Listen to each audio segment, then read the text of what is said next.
தூத்துக்குடி மாவட்டம் சாத்தான்குளம் அருகே சாலையோரம் இருந்த கிணற்றுக்குள் ஆம்னி கார் கவிழ்ந்ததில் 1.5 வயது குழந்தை உட்பட 5 பேர் பரிதாபமாக உயிரிழந்த சம்பவம் சோகத்தை ஏற்படுத்தியுள்ளது.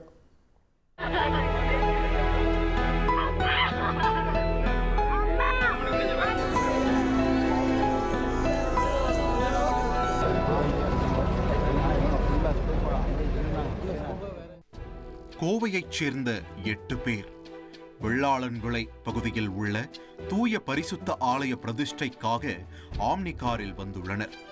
மீரான்குளம் அருகே வந்து கொண்டிருந்த போது ஓட்டுநரின் கட்டுப்பாட்டை இழந்த ஆம்னி கார் சாலையோரம் இருந்த தடுப்பு இல்லா கிணற்றுக்குள் எதிர்பாராத விதமாக விழுந்தது. கிணற்றில் மேல்மட்டம் அளவுக்கு தண்ணீர் நிரம்பியிருந்த நிலையில் ஆம்னி கார் விழுந்த வேகத்தில் சரசரவென மூழ்கத் தொடங்கியது. இதில் காரில் இருந்த ஒரு குழந்தை உட்பட 8 பேரும் கிணற்றுக்குள் மூழ்கினர். ஒரு பெண் உட்பட 3 பேர் காரின் கதவை திறந்து வெளியேறிய நிலையில் மீதமுள்ள 5 பேர் உள்ளேயே சிக்கிக் கொண்டனர்.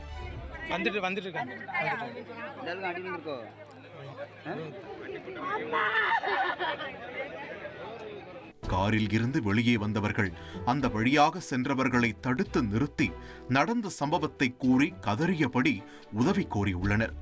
பொதுமக்கள் உதவியுடன் சாத்தான்குளம் தீயணைப்புத் துறையினருக்கு தகவல் தெரிவிக்கப்பட்டது. விரைந்து வந்த தீயணைப்புத் துறையினர் கிணற்றுக்குள் இறங்கி மீட்புப் பணியில் ஈடுபட்டனர். மேலும் JCB வாகனங்களும் வரவழைக்கப்பட்டு மீட்புப் பணிகள் நடைபெற்றன.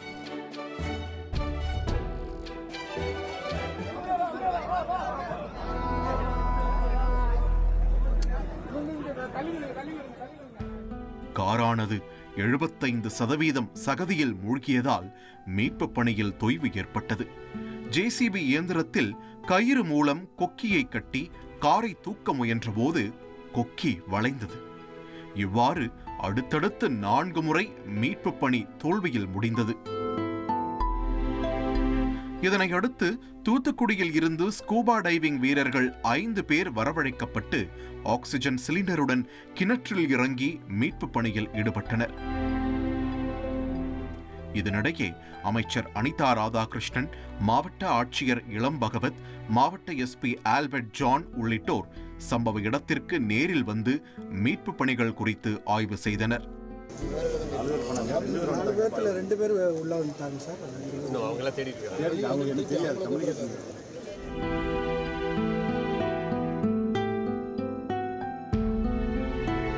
தொடர்ந்து சுமார் 5 மணி நேர போராட்டத்திற்கு பிறகு காரை வெளியே எடுத்த நிலையில் காரில் 4 பேரின் உடல்கள் மட்டுமே இருந்துள்ளது.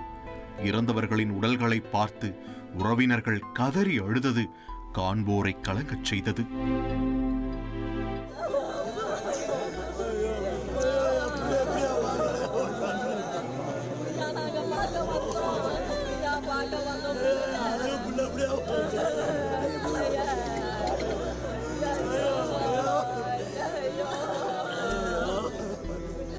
காரில் குழந்தை இல்லாததால் ஸ்கூபா டைவிங் வீரர்கள் மீண்டும் உள்ளே இறங்கி குழந்தையை தேடத் தொடங்கினர்.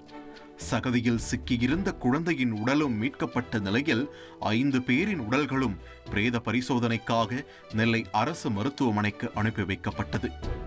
காரில் பயணம் செய்து உயிரிழந்தவர்கள் அனைவரும் சீட் பெல்ட் அணிந்திருந்ததால் வேனில் இருந்து அவர்களால் வெளியே வர முடியவில்லை என்று கூறப்படுகிறது. மீட்பு பணியில் சிறப்பாக செயல்பட்ட தீயணைப்புத்துறை வீரர்கள் மற்றும் ஸ்கூபா டைவிங் வீரர்களை அமைச்சர் அனிதா ராதாகிருஷ்ணன் பாராட்டினார். செய்தியாளர்களை சந்தித்த அமைச்சர் அனிதா ராதாகிருஷ்ணன், முதலமைச்சர் உத்தரவின் பேரில் விரைந்து இப்பகுதிக்கு வந்து நிவாரணப் பணிகளை மேற்கொண்டதாக தெரிவித்தார். மேலும் கிணற்றை சுற்றி தடுப்புகள் அமைக்கப்படும் என்றும் அவர் கூறினார். 3 பேர் மீட்கப்பட்டார்கள், 5 பேர் உள்ளே மூழ்கிவிட்டார்கள். அதை இன்றைக்கு நம்முடைய தீயணைப்பு துறையின் மூலம் அந்த உள்ளே விழுந்த வண்டியையும் எடுத்து அதில் உள்ளவர்களுடைய பாடியும் எடுத்து, அதுபோல் ஒரு குழந்தை காணாமல் போய்விட்டு அதையும் மீண்டும் எடுத்து வரப்பட்டது. இன்றைக்கு மாண்புமிகு தமிழகத்தினுடைய முதலமைச்சர் அவர்கள் உடனடியாக அதற்கான நிவாரணங்களை செய்ய வேண்டும் என்ற வகையிலே எங்களுக்கெல்லாம் ஆணையிட்டு நாங்களும் இந்த பகுதியில் வந்து செய்திருக்கின்றோம். அது இந்த பகுதியிலே தடுப்பு இல்லை என்ற குறை சொன்னார்கள். உடனடியாக தடுப்பை போடுவதற்கான நடவடிக்கைகளை மாவட்ட ஆட்சியர் மூலம் நடவடிக்கை எடுக்கப்படும். தொடர்ந்து தந்தி டிவிக்கு பிரத்யேகமாக பேட்டியளித்த தீயணைப்புத்துறை நெல்லை மண்டல துணை இயக்குனர் சரவணபாபு துரிதமாக செயல்பட்டு மீட்பு பணியில் ஈடுபட்ட தங்களை பாராட்டி முதலமைச்சர் 5 லட்சம் ரூபாய் சன்மானம் வழங்கியுள்ளதாக கூறினார். மேலும் பொதுமக்கள் நல்ல முறையில் ஒத்துழைப்பு வழங்கியதாகவும் அவர் தெரிவித்தார். உள்ள காரை வந்து நம்ம ரெஸ்கியூ பண்ணி கொண்டாந்துருக்கோம். இது வந்து முதல்ல வந்து பொதுமக்கள் இந்த இவ்வளோ ஒரு இடர்பாடான சூழ்நிலையில் இந்த பொதுமக்கள் வந்து நல்லா கோஆப்ரேட் பண்ணாங்க. ப்ளஸ் போலீஸ் ஆஃபீஷியல்ஸு போலீஸ்காரங்களும் வந்து நல்லா நம்மளுக்கு வந்து ஒரு கைடன்ஸ் கொடுத்தாங்க. க்ரௌட் மேனேஜ்மெண்ட் எல்லாமே நல்லா பக்காவாக இருந்தது. ஸோ நம்ம ஒர்க் பண்ணுற ஒரு அட்மாஸ்பியர் நம்மளுக்கு கிடைச்சிது. இதை தவிர வந்து மாண்புமிகு தமிழக முதலமைச்சர் அவர்களுக்கும் எங்களது தீயணைப்புத்துறை இயக்குனர் அவர்களுக்கும் எங்களது மனமார்ந்த நன்றியை தெரிவிச்சுக்கிறோம்.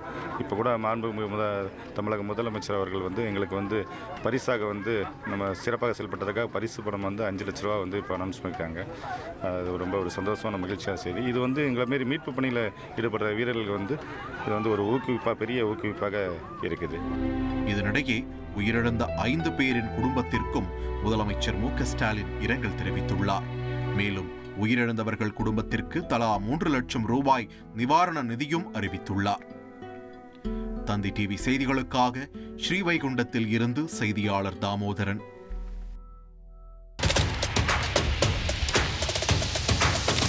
அதிமுக்கிய விவரங்களை அனைவருக்கும் புரிய வைக்கும் பாட்காஸ்ட். உலக அதிகம் தவிர்க்க முடியாத முதல் மக்கள் வளைகுடா நாடுகள் பிரான்சிஸுக்கு பிரியா சம்பவங்களை தேடி களத்திற்கே உங்களை அழைத்துச் செல்லும் ஸ்பாட்லைட். அங்க இருக்கக்கூடிய கள விவரங்கள் என்ன? கடந்த 5 வருஷமாவே சார் எனக்கு ரொம்ப பிடிக்கும் அவர் வர்றதுக்காக. எங்களுடைய நியாயமான கோரிக்கை Even at the cost of stopping. பார்வையாளர்களையும் செய்திக்குள் பங்கெடுக்க செய்யும் மக்கள் குரல். 50 ரூபாய் எங்களுக்கு தண்ணிக்கு ஒரு தீர்வே இல்லைங்க 10 வருஷமா. எங்களுக்கு சரியான ஒரு விடிவு கிடைக்கவில்லை. 60,000 ஏக்கருக்கு தான் கேட்கிறோம், பிச்சை கேட்கறாங்க. புத்தம் புதிதாக வித்தியாசமாக பாகிஸ்தான்லயே 4 இடம் என்ன படிக்கலாம்ன்றதுல பேரண்ட்ஸும் என்கரேஜ் பண்ணணும், ஸ்டூடெண்ட்ஸும் தேர்வு செஞ்சு. எனக்கும் சீமானனுக்கும் பெரிய வித்தியாசம் இல்லைங்க. ஒரு பாயிண்டா சொல்லணும். உங்களுக்கான தலைவர்களை பொழுதுபோக்கு தளத்தில் தேடாதீர்கள், போராட்ட களத்தில் தேடுங்கள். அனைத்தும் உங்களுக்காக. எப்போதும் இணைந்திருங்கள் தந்தி டிவியுடன்.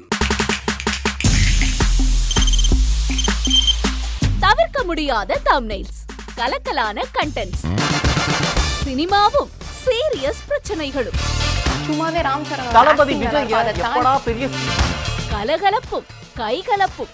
Me too love you. Thank you அவர்களை மாஸ் ஏத்துறது ஏற்ற தெரிக்குதுனாலே டன் தான். பிரேக்கே இல்லாமல் பிரேக்கிங் நியூஸ் சொல்லும் தந்தி டிவி ஆப்.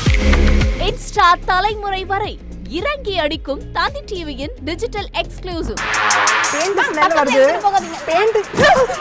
பாடி காமிச்சு அது அதை விட மோசம். இல்ல பாடி காமிச்சிங்கன்னா அது இன்னும் வெரி பேட். தந்தி டிவி ஆப்பை இலவசமா டவுன்லோட் செய்யுங்க. ஃபாலோ பண்ணுங்க, சப்ஸ்கிரைப் பண்ணுங்க, என்ஜாய் பண்ணுங்க.